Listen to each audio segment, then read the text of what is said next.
Graças a Deus. Irmãos, recebam a paz do Senhor. Glória a Jesus. É um privilégio imenso estar aqui diante dos senhores uma vez mais, para vos falar a palavra de Deus, diante das senhoras uma vez mais, e vos falar a palavra de Deus. É uma responsabilidade muito grande falar a palavra do Senhor a obreiros, a homens que constantemente manejam a santa palavra de Deus. Mas eu venho em humildade e no poder e na autorização do Divino Espírito Santo fazer menção da santa palavra, esperando que o Senhor nos dê um momento especial em sua presença hoje, em nome de Jesus. Amém? Leiamos primeiro o livro dos Reis, o capítulo 19, versos de 1 ao verso 4. De 1 a 4, sim. O meu comentário essa noite vai do 1 até o 18, mas nós leremos até o verso 4, para que nós ganhemos um pouco de tempo, tá bem? Primeiro livro dos Reis, capítulo 19, verso de 1 ao 4. Quase, pastor, quase. Glória a Deus. O texto diz assim, irmãos, você encontrou? Leiamos. E Acabe fez saber a Jezabel tudo quanto Elias havia feito. E como totalmente matara todos os profetas à espada, então Jezabel mandou um mensageiro a Elias a dizer-lhe: assim me façam os deuses, e outro tanto, se de certo amanhã, a estas horas, não puser a tua vida como a de um deles. O que vendo ele, levantou-se e, para escapar com vida, se foi, e chegando a Berseba, que é de Judá, deixou ali o seu servo. Ele, porém, foi ao deserto, caminho de um dia, e foi assentar-se debaixo de um zimbro, e pediu para si a morte.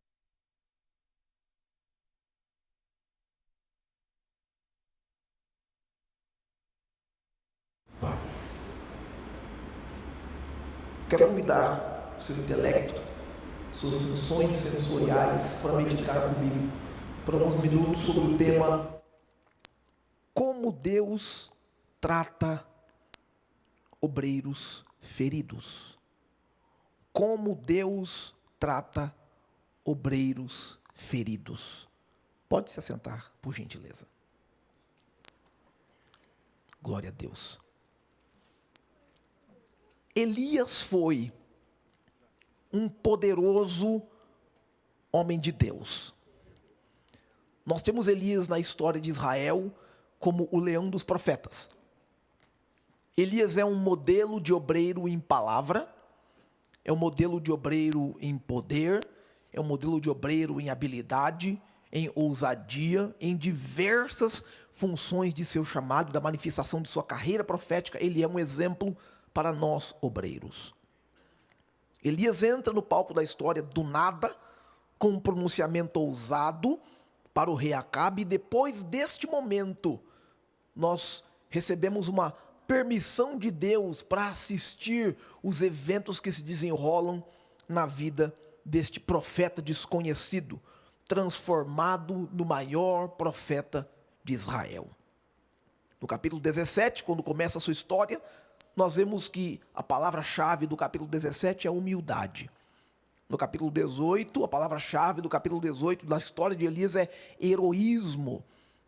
E a palavra-chave do capítulo 19 da história de Elias, no capítulo 19 do livro dos Reis, é humildade e humanidade.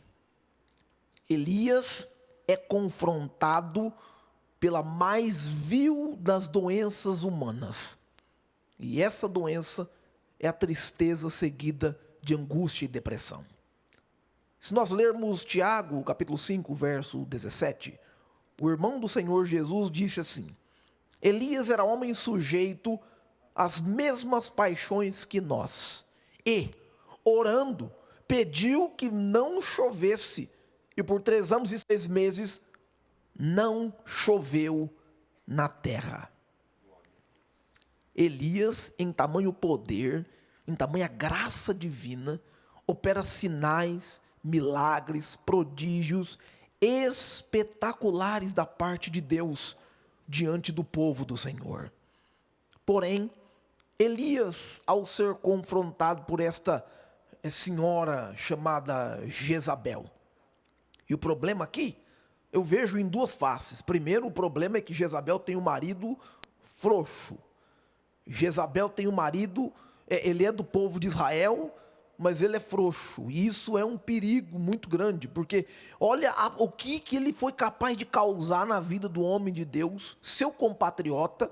A esposa dele não era das tribos, das terras de Israel, e olha o que ele causa, porque em vez de chegar para Jezabel e dizer: Jezabel, olha o que Deus fez, Jezabel.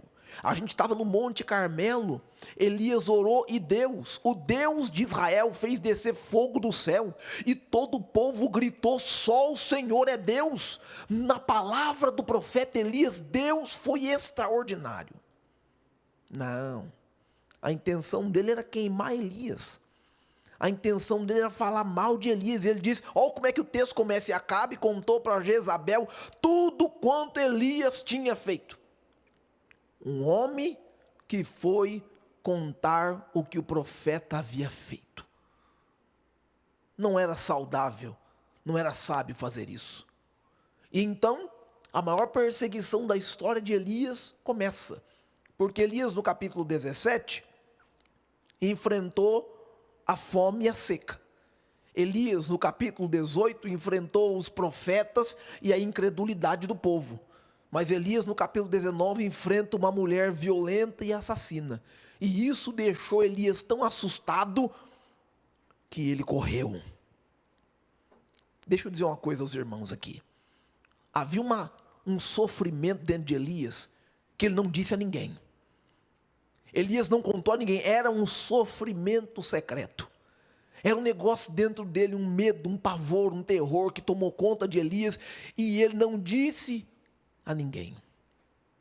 A história retrata os fatos da vida do profeta Elias, porque diante do povo de Israel, esse fato foi contado pelo profeta Gade, foi contado por Samuel, foi contado esse fato foi contado, não por Samuel, mas pelo profeta Gade, pelos escritores do livro dos reis. Esses fatos foram contados assim diversas vezes, e isso tornou-se história, e todo mundo de Israel sabia desse fato, porque isso foi replicado muitas vezes. Então nós temos acesso a essa literatura por isso, mas ninguém soube com antecedência. Elias não tinha um amigo com quem contar, Elias não tinha um colega, um parceiro, um irmão de ministério com que ele pudesse dividir essa dor. Ele deixou o companheiro dele em um lugar e saiu correndo. Veja a confiança que ele tinha nesse companheiro, nem ajuda ele pediu. Ele correu com medo, com angústia, com temor.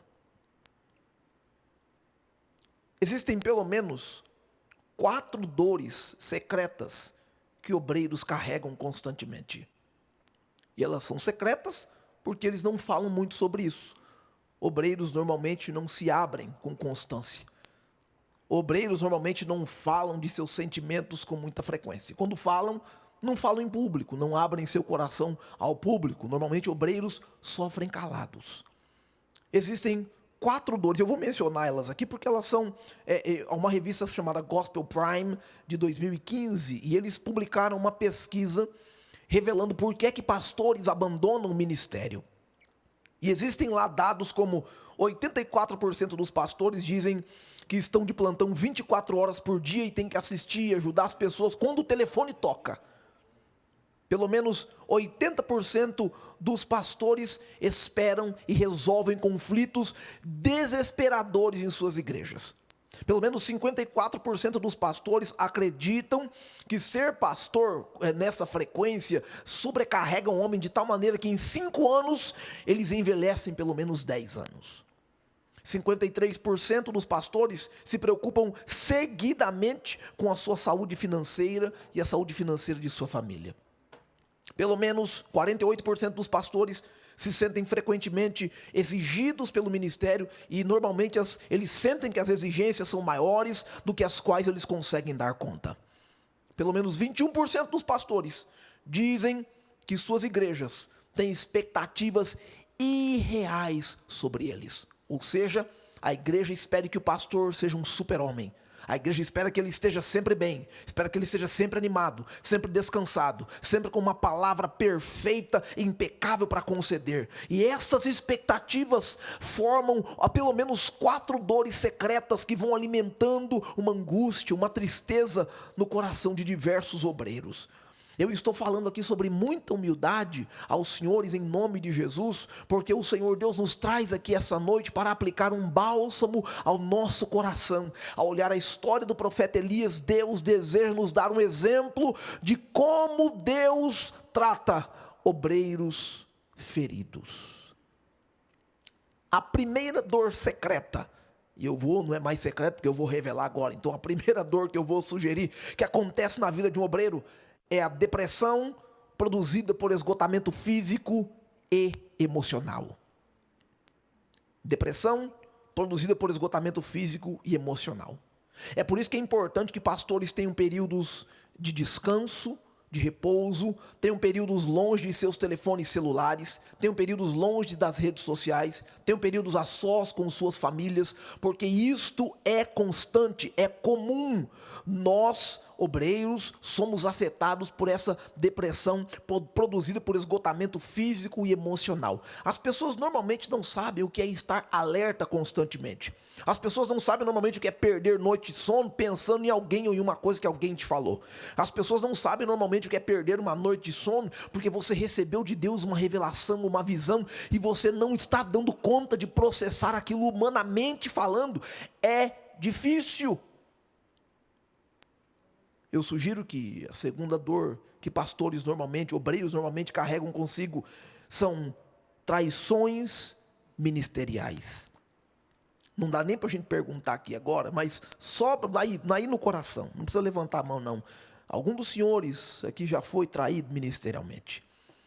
Algum dos senhores já recebeu uma palavra de alguém e logo em seguida viu essa palavra publicada, postada, espalhada, atingida, difundida? Algum dos senhores já sofreu com essa perseguição, com essa traição ministerial de alguém que diz ser um amigo, diz se aproximar, mas vem em nome de um favor, vem em nome de alguém que o mandou, vem em nome de um favor do futuro, ou traz uma ameaça, traz alguma coisa escondida, traz alguma coisa secreta? Nem Jesus escapou da traição. Muito embora Jesus estivesse plenamente consciente que seria traído, nós não podemos evitar que alguém nos traia. Não está no nosso poder evitar que a traição aconteça. E isso é muito corriqueiro na vida de pastores e obreiros. Funções de confiança são delegadas e de vez em quando pessoas erram. Essas funções de confiança são traídas e de uma hora para outra o pastor se vê sozinho em uma liderança, se vê sozinho em um trabalho, se vê sozinho em um projeto, porque alguém deixou de apoiá-lo, alguém falou sobre ele. E se nós vemos o que acontece entre líderes e grupos que auxiliam o pastor na igreja, é necessário que as marcas de Atos capítulo 6, a partir do verso 3, sejam notórias na vida de auxiliares, dos obreiros, porque é muito comum que traições aconteçam, não porque as pessoas querem trair de verdade, mas porque a nossa natureza humana é pecadora. E alguém vai trair, e alguém vai ser traído. É assim que acontece, a vida é assim. Mas isso faz pastores sofrerem. Uma terceira dor que afeta pastores de maneira secreta, e normalmente eles não falam muito sobre isso, é sobre a sua vida financeira precária. Nós temos um país, e nós vemos em constante crise econômica. Nem todas as igrejas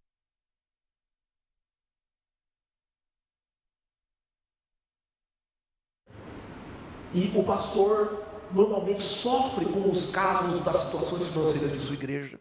Normalmente sofre com a necessidade e o desejo de ajudar alguém que está em extrema necessidade, mas ele não tem as devidas condições. O pastor sofre normalmente com o desejo de proporcionar, de propiciar para a sua própria família uma vida financeira diferente, mais abastada, mais apreciada, e por focar em outros trabalhos, em outros projetos, ou até ter sua vida pessoal, sua vida acadêmica, ou sua vida de trabalho, no caminho de sua vida ministerial, elas acabam pareando ali, uma disputando com a outra. Este pastor não consegue fluir em sua vida financeira com a devida proporção que ele normalmente gostaria. Uma quarta dor que cerca pastores, obreiros secretamente, é o isolamento por falta de amigos.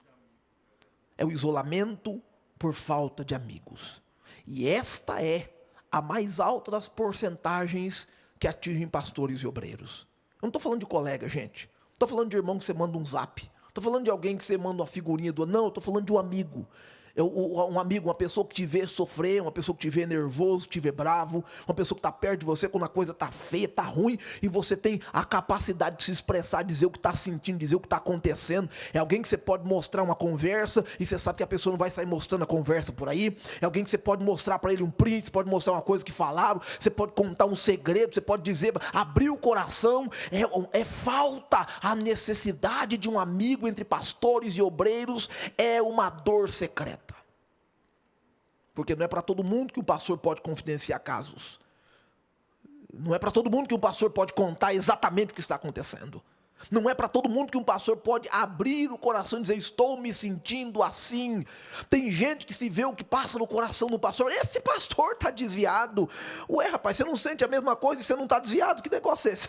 O pastor não pode sentir, não. O pastor não pode sofrer, não pode chorar, não pode ficar irado, não pode ficar irritado. Não pode de vez em quando mandar 3, 4 catar coquinho. Não pode perder ali aquela... Ele não pode sentir a sua humanidade aflorar por um momento. A falta de um amigo pode reduzir a quantidade de tempo que esse pastor dedicaria ao ministério.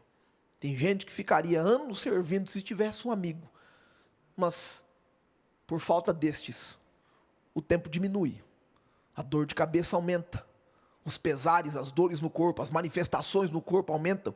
Isso nós acompanhamos casos de pastores que sofreram por depressão profunda e causaram em si mesmo suicídio, provocaram suicídios a si mesmo. Nós vemos que a maior ideia que a gente tem desses casos é que eles não tinham amigos, tinham colegas. Não tinham gente de confiança extrema para fazer uma ligação e dizer, fulano, vem aqui que eu preciso falar com você. Ou no telefone mesmo dizer, aconteceu isso, e ter convicção que essa pessoa vai ser um ponto de apoio, não vai ser um ponto de escândalo. Essas dores que pastores e obreiros carregam, são dores secretas. E se nós olharmos para a vida do profeta Elias, Elias é o leão dos profetas. Elias é o homem que faz fogo descer do céu. Mas ele pede para que o seu companheiro, o seu servo, se afaste dele, enquanto ele vai chorar debaixo de um zimbro, dizendo, eu não sou melhor que meus pais, eu quero a morte, afasta de mim a vida. Deus vem até Elias com a mensagem de esperança, de encorajamento, mas Deus também vem com a mensagem de confronto. Deus pergunta, Elias, o que você está fazendo aqui? É esse o lugar que você precisa estar? E há momentos, irmãos, que nós nos encontramos em um lugar parecido com Elias, e nós somos derrotados, nós dizemos que nós desejamos abandonar, desejamos parar, desejamos deixar de lado tais coisas, desejamos abandonar um projeto, abandonar uma ideia, uma organização, aquilo que Deus pôs no coração para fazer, e nós desejamos deixar de lado por conta das dores que nós sentimos, semelhantes a que o profeta Elias sentiu. Essa passagem tem um negócio sério para nos dizer, irmãos. É que momentos da vida acontecem, e quando a gente às vezes se encontra num lugar como Elias, a gente vai ter a certeza que Deus vai aparecer e vai fazer a mesma pergunta. Elias, o que você está fazendo aqui? E foi o que Deus perguntou para Elias no verso 8. Então veio a palavra do Senhor dizendo, no capítulo 19, a partir do verso 8. Levantou-se, bebeu com força daquela comida, caminhou 40 dias e 40 noites, ali entrou em uma caverna e passou ali a noite. Então a palavra do Senhor veio a ele e disse, o que fazes aqui, Elias? Eu quero seguir 3 pontos aqui para ilustrar esse momento e dizer para nós como é que Deus lida com obreiros feridos. Como é que Deus trata com a gente quando nós estamos na mesma situação do profeta Elias. Como é que Deus se aproxima de nós quando nós estamos no mesmo desgaste emocional, com a mesma falta de amigos, com a mesma incerteza financeira, com a mesma depressão e angústia no coração. Há uma palavra de Deus nesse texto para nós aqui, para nós observarmos como é que Deus trata com obreiros que estão feridos.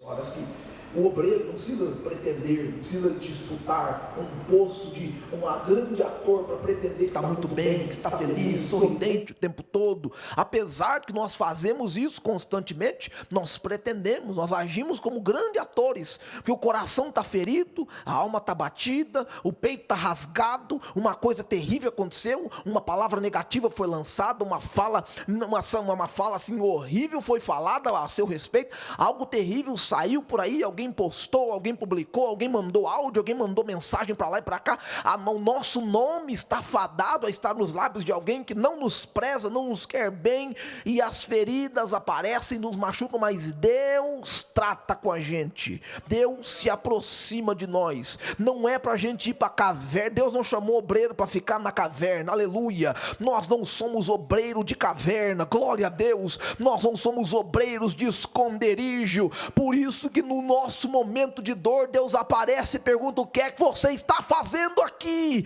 Ele quer se revelar a nós como Deus que cura obreiros feridos, aleluia.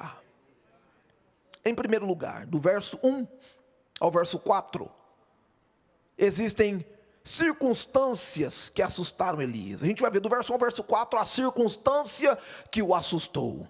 E qual foi a circunstância? Jezabel aparece. E no verso 3, o texto diz: e quando ele viu isto, irmãos, Elias olhou para as coisas erradas.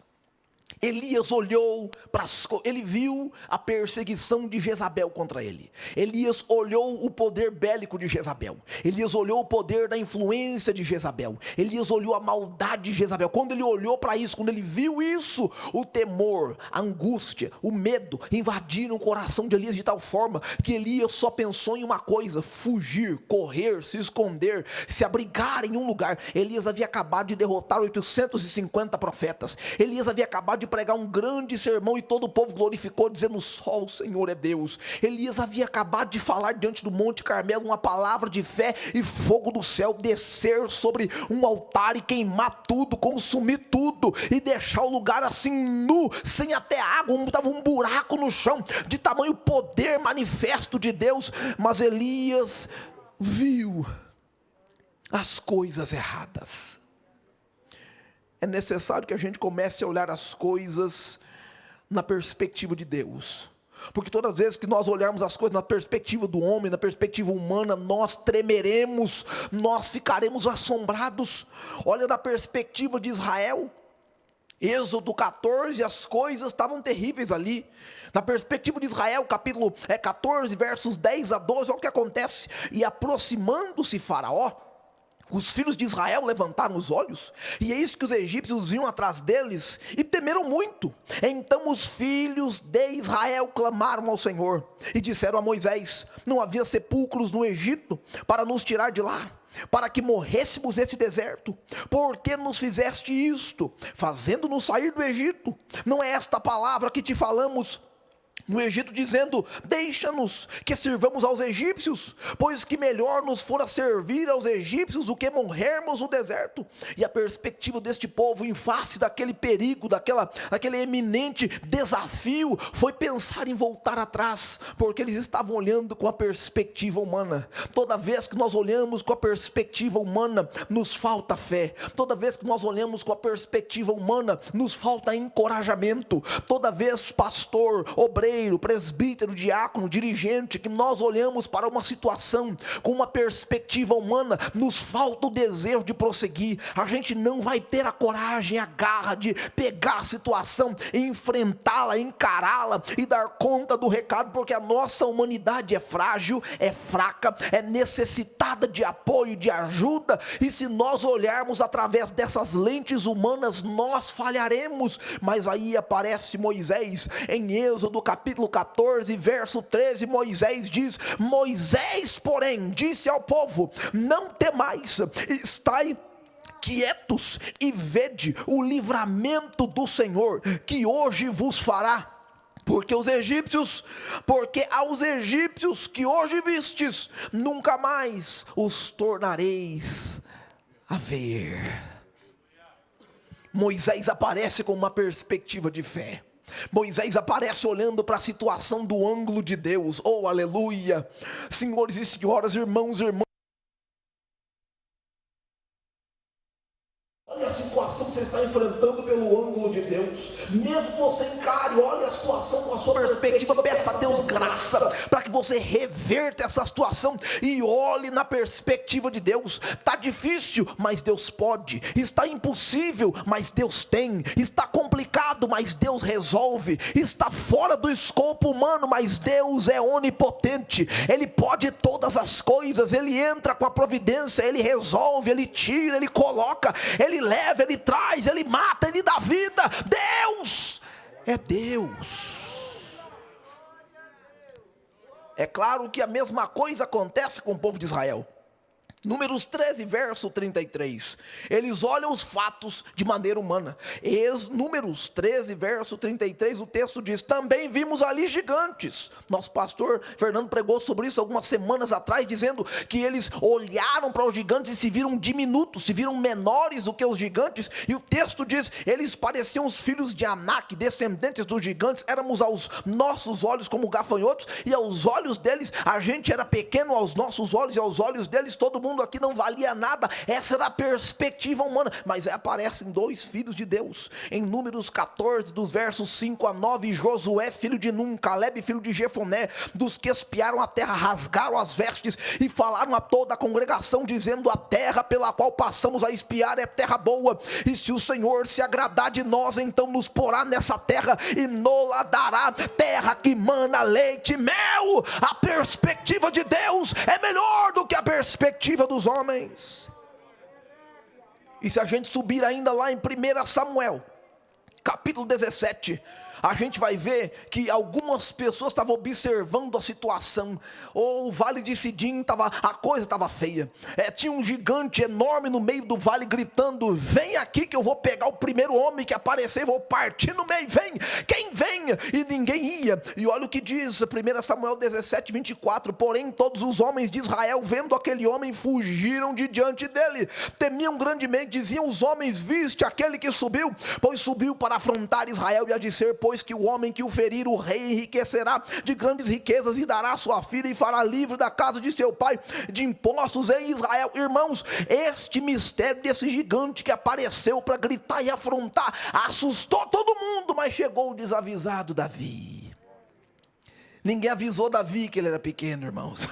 Ninguém avisou Davi que ele ia passar despercebido. Ninguém avisou Davi que ele era muito pequenininho. Ninguém avisou ele que ele podia colocar um certo receio no gigante. O gigante olhou para ele e disse: rapaz, você vem com um pedaço de pau brigar, você está achando com um cara de cachorro? Você vem tá pensando, está espantando o cachorro, você vem brigar com, você está com um pau na mão, o que você veio fazer aqui? Mas Davi vai, não no seu nome. Davi não vai no nome de sua família, no nome do rei. Davi não vai na perspectiva humana. Davi diz ao gigante: eu vou contra ti em o nome do Senhor dos exércitos. Davi vai na perspectiva de Deus. E quando a gente olha para as coisas da perspectiva de Deus, pode até ser gigante, mas vai cair em nome de Jesus.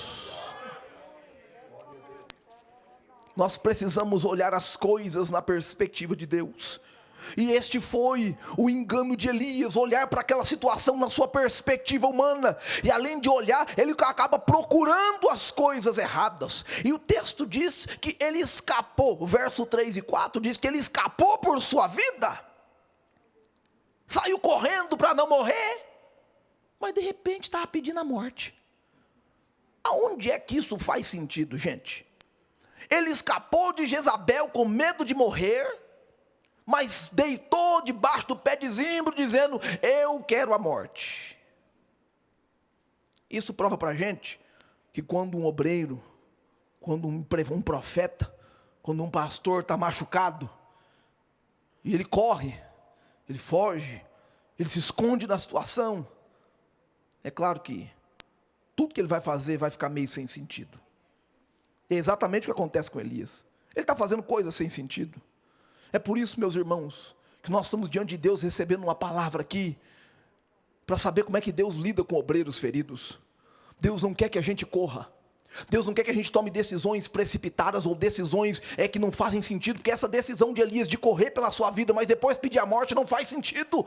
Ele só tomou essas decisões errôneas porque correu desesperado. Deus não deseja que a gente fique desesperado quando bater o desespero, quando bater a situação difícil. Olhe na perspectiva de Deus, porque Deus estará no mesmo lugar aonde Ele te colocou. Quem sai andando somos nós, quem sai correndo é a gente, mas Deus permanece fiel a si mesmo e a promessa que fez na nossa vida. Ele escapa por sua vida. Há 2 textos em Mateus e em Marcos que me chamam a atenção. Porque se nós permitirmos que os problemas da vida que estão fora entrem no nosso barco, a gente vai afundar. É por isso que o barco não afunda. Enquanto não tem água dentro e não nivela o que está fora com o que está dentro, ele não vai afundar. É o nosso problema. Nós deixamos os problemas da vida entrar na gente. Marcos 8, 36 ao 37 diz: o que proveita o homem ganhar o mundo todo e perder a sua alma? Como é que esse homem vai ganhar tudo e vai deixar os problemas do mundo invadir o seu interior e vai se perder? Mateus 16, 24, então Jesus disse aos discípulos: se alguém quiser vir após mim, negue-se a si mesmo, toma a cruz e me siga. Há que haver uma renúncia em nosso coração, a olhar com a nossa própria natureza para as coisas deste mundo, e renunciando a essa natureza, decidimos seguir a Jesus, apesar do sofrimento, da dor, do momento, da dificuldade, da aflição. Deus está com a gente, é uma escolha que nós precisamos fazer, e Deus nos dará a vitória. Elias disse as coisas erradas. Olha o que Elias disse: eu não sou melhor do que meus pais. Em primeira instância, quem disse que ele era melhor? Tinha alguém pompando o ego dele? É claro que depois de pregar no Monte Carmelo, o fogo descer e as pessoas gritarem só o Senhor é Deus, uma pontinha de ego pode surgir no coração do profeta. E como em todos nós, irmãos, quando a gente faz uma coisa que dá certo, quando a gente coloca a mão em um trabalho e prospera, quando a gente faz um projeto e ele funciona, quando a gente faz um evento e muitas pessoas vêm, quando a igreja começa a prosperar, a crescer, nós temos a tendência de ter um pouquinho de ego no coração, ficar aquela satisfação enrustida, aquele desejo: então, não, lá está tudo, então lá está tudo, irmão, lá está uma benção, lá está, lá em cima, lá está tudo tranquilo. Esta pontinha de ego que fica dentro da gente pode ser o nosso derrubador, pode ser no final aquilo que nós vamos usar para dizer: eu não sou melhor do que os meus pais. E quando Elias faz isso vai indicar a percepção da sua própria situação. Toda vez que as nossas palavras são baseadas unicamente na nossa situação, nós perdemos a chance de adorar a Deus por revelação. Oh, aleluia! O crente não adora a Deus por situação, a gente adora por revelação. Nós não adoramos a Deus pelo que nós estamos experimentando no momento, nós adoramos a Deus pela certeza do que nós cremos que Ele é capaz de fazer no futuro. Deus pode abrir a porta quando quiser, pode estar fechada agora, mas Ele abre, pode estar fechado nesse momento, mas Ele abre, pode estar difícil agora, mas vai mudar, pode estar complicado hoje, mas vai ficar bom. Em nome de Jesus, nós precisamos adorar a Deus pelo que Ele pode fazer. E depois de entendermos aqui a circunstância que assustou Elias, a gente pode ver aqui que existe uma compaixão de Deus. Existe uma compaixão que sossega o coração de Elias. Do verso 5 até o verso 8, há uma compaixão que o sossegou. Deus aparece para Elias, e observe nesse momento a gentileza de Deus. Observe a gentileza com que Deus se aproxima desse obreiro que está ferido. Deus não vai chegar no obreiro que está ferido e dar-lhe um tapa na face. Deus não vai chegar diante do obreiro que está ferido e empurrá-lo no abismo. Deus não vai chegar diante do obreiro que está ferido e oprimi-lo mais ainda. Deus não vai chegar diante do obreiro que está ferido e causar nele muito mais dor. Mas Deus se apresenta para Elias e diz: o que fazes aqui, Elias? O Salmo 103, verso 4 tem uma informação poderosa para nos dizer.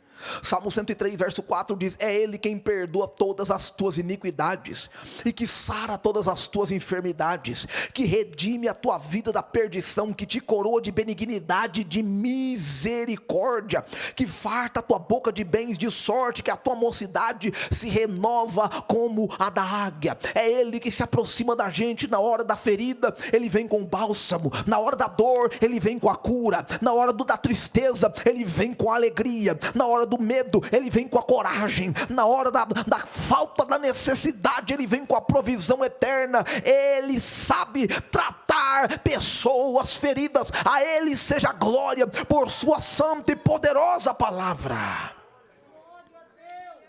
Hebreus 4, verso 15 tem uma mensagem especial para nós. O texto diz: porque não temos um sumo sacerdote que não possa compadecer-se das nossas fraquezas, porém um que como nós em tudo foi tentado, mas sem pecado. Existem dois Jesus que a gente pode observar. É o Jesus de Mateus 4 no deserto, e é o Jesus de Mateus 27 no Getsemane. O Jesus de Mateus 4 está dando chutes no inimigo e colocando ele para correr. O Jesus de Mateus 27 está ajoelhado com a cabeça entre as pernas, sentindo agonia até a morte, dizendo: Pai, passa de mim este cálice. Tanto a força, a fortaleza do enfrentamento de Mateus 4, quanto a dor e a tristeza na humanidade que Jesus sentiu em Mateus 27, somam, colaboram para que ele não seja um sumo sacerdote que não liga. Ele não é alguém que não se importa, ele não é alguém que te abandona, que te deixa e fala: passa por isso aí porque você precisa passar. Ele é um sumo sacerdote que se compadece da nossa dor, da nossa angústia, da nossa dificuldade, da nossa aflição. Ele tem compaixão de mim e compaixão de você. Ele não te deixará, Ele não nos abandonará. Oh, glória a Deus! Observe a graça de Deus, a gentileza de Deus aparece. Agora a graça de Deus se manifesta, porque Elias, a graça de Deus aparece. A graça aparece na presença. No verso 5, a presença se manifesta. Ele deitou e dormiu, então o anjo apareceu. Deus sempre manda a presença, e Deus sempre manda um anjo. Pode ser aquela ligação na madrugada, pode ser uma mensagem que alguém te envia, pode ser uma oferta no seu Pix, pode ser alguém que te consola com uma palavra corriqueira, mas Deus sempre manda um anjo. Ele vem com a presença se manifesta de maneira diversa, e ele se manifesta com bálsamo, ele manifesta com cura, ele manifesta com apoio, ele vem com a sua presença. Aleluia, pelo Deus que se manifesta no nosso meio. É claro que a grandeza dele e a presença dele se manifesta, mas logo em seguida vem provisão de Deus, porque a presença de Deus automaticamente traz sua provisão. E a partir do verso 6 e 7 a provisão aparece, porque o anjo que manifesta ali a presença de Deus traz comida, traz providência. Oh, aleluia! Irmãos, eu venho pregar humildemente aos senhores e senhoras aqui que Deus vai se manifestar em sua presença, mas vai trazer provisão para nós também. A provisão está chegando, a provisão está chegando, a provisão está vindo, a provisão vai aparecer, a provisão vai acontecer. Eu não sei de onde mais venha, eu não sei como mais vem, porque quando a presença chega, a provisão vem logo em seguida. Quando a presença se manifesta, a provisão já está a caminho. Deus vem com a sua presença e manifesta a sua provisão. Vai acontecer. Se você recebe, diga: eu creio, em nome de Jesus. Oh, aleluia! A benignidade de Deus se manifesta na sua presença, a graça de Deus, a presença de Deus. Oh, aleluia! E agora deixa eu pregar você dizendo que a paciência de Deus se manifestou. A paciência de Deus, Deus não descartou Elias. Deus não disse: Elias, olha, você, para mim já deu, para mim eu não aguento mais você, Elias, sai da minha presença, sai de perto de mim, eu não aguento mais, Elias, sai daqui, porque eu não tenho mais paciência com você. A graça de Deus manifestou paciência. Não importa quantas vezes nós pequemos, não importa quantas vezes nós falhemos, a graça de Deus é infinita, a graça de Deus é infinita, a graça te levanta, a graça me sustenta, a graça nos ajuda, a graça ela se reverbera na humanidade como uma sensação de perdão constante. Deus, por sua graça e paciência, nos levanta de novo, nos restaura e nos traz de volta a manifestação do nosso chamado e ministério para a sua glória. Jeremias 29 verso 11 tem uma palavra para nós aqui agora. Jeremias 29, 11 diz: porque eu sei, oh aleluia, porque eu bem sei os pensamentos que tenho acerca de vós, é pensamento de paz e não de mal, para vos dar o fim que esperais. Então me invocareis, oh aleluia, e ireis e orareis a mim e eu vos ouvirei. Buscar-me-eis e me achar-me-eis, quando me buscardes de todo o vosso coração. Serei achado de vós, diz o Senhor, e farei voltar os vossos cativos, e congregar-vos-ei a todas as nações, de todos os lugares para onde vos lancei, diz o Senhor. Eu vos tornarei a trazer ao lugar para onde vos transportei. Deus tem paciência conosco. Oh, glória a Jesus. Eu quero encerrar dizendo que existiu ali, oh, bendito seja Deus, existiu ali, na vida de Elias, uma circunstância que o assustou. Existiu então uma compaixão que o sossegou. Mas agora existiu um confronto que o curou, oh aleluia. Existiu um confronto que o curou. Existiu um confronto que o sarou. Deus nos confronta. Deus fica face a face com a gente, nos faz perguntas um tanto difíceis. Deus nos confronta. No verso 9, Deus confrontou as suas ações. Deus disse a Elias: você está fazendo aqui, Elias? Deus confrontou Elias, confrontou suas ações. Deus não chamou Elias para morar numa caverna, irmãos. Deus chamou Elias para pregoar o Senhor em todo Israel. E Deus não nos chamou para que a gente ficasse dormindo, desanimado, derrotado, perdido. Deus não nos chamou para a gente se esconder ou correr do objetivo que Ele nos deu. Deus confrontou as ações de Elias. Depois Deus confrontou a atitude de Elias. Porque nos versos 11, Deus diz para ele: sai para fora, põe-te na presença da face do Senhor. E eis que passava o Senhor como um grande e forte vento, que fendia os montes, quebrava as penhas diante da face do Senhor, porém o Senhor não estava no vento. Depois do vento um terremoto, o Senhor não estava no terremoto. Depois do terremoto um fogo, porém o Senhor não estava no fogo. Depois do fogo uma voz mansa e delicada. E sucedeu que, ouvindo a Elias, envolveu o seu rosto na capa, saiu para fora. De novo: o que fazes aqui, Elias? Deus queria provar para Elias que Deus não é Deus de momento. Deus não é Deus de vento. Passou, acabou o vento, acabou o vento. É esse o símbolo desse momento. Deus é Deus de terremoto, passou terremoto, 5 segundos, acabou. Deus é Deus, é Deus constante. Deus é Deus eterno. Deus é Deus fiel. Deus vem com a voz suave constantemente. Deus está perto o tempo todo. Deus não é o Deus só daquele momento pequenininho que a gente atravessou, enfrentou. Você e eu não somos esta situação. Nós não somos esta dor. Nós não somos essa luta. Porque Deus é um Deus constante. Deus é maior do que esta atividade que está acontecendo. E Ele diz para Elias: eu te confronto. Ele: você está fazendo aí?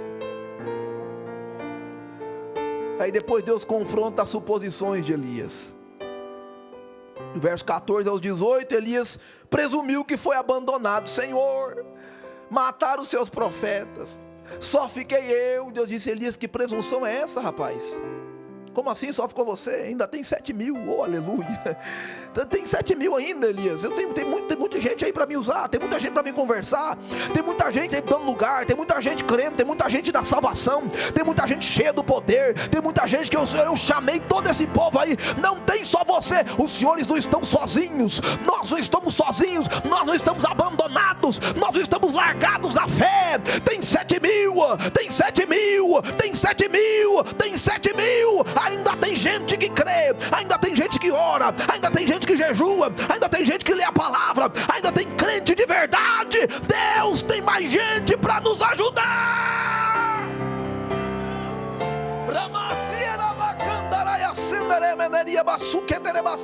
Deus tem mais gente para nos ajudar. Elias presumiu que seu ministério tinha acabado. Elias presumiu que aquela dor, aquele momento, aquela perseguição era o fim da sua carreira.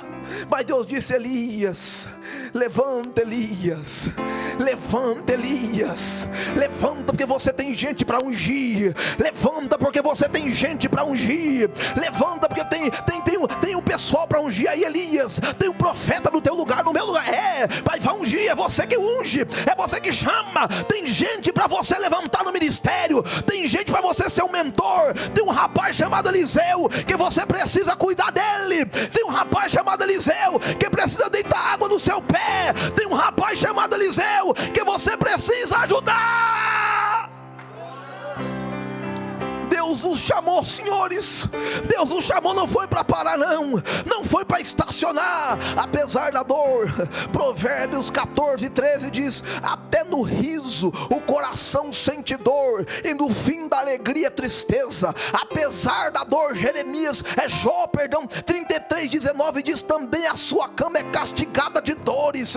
Apesar da dor, o Salmo 38:17 diz: porque eu estou prestes a cochear, a minha dor está constante perante mim. Apesar da dor, Salmo 38:17 e o Salmo 39 verso 2: com o silêncio eu fiquei mudo, eu me calava acerca do bem, a minha dor se agravou. Apesar da dor, Deus te usa. Apesar da dor, Deus te levanta. Apesar da dor, seu ministério tem valor. Apesar da dor, sua palavra tem impacto. Apesar da dor, sua igreja te ama. Apesar da dor, Jesus te usa nas minúcias, nos menores detalhes. Apesar da dor, Deus é contigo. Deus é contigo.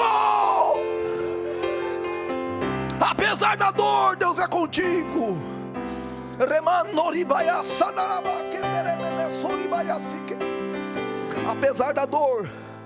Apesar da dor, Deus é conosco.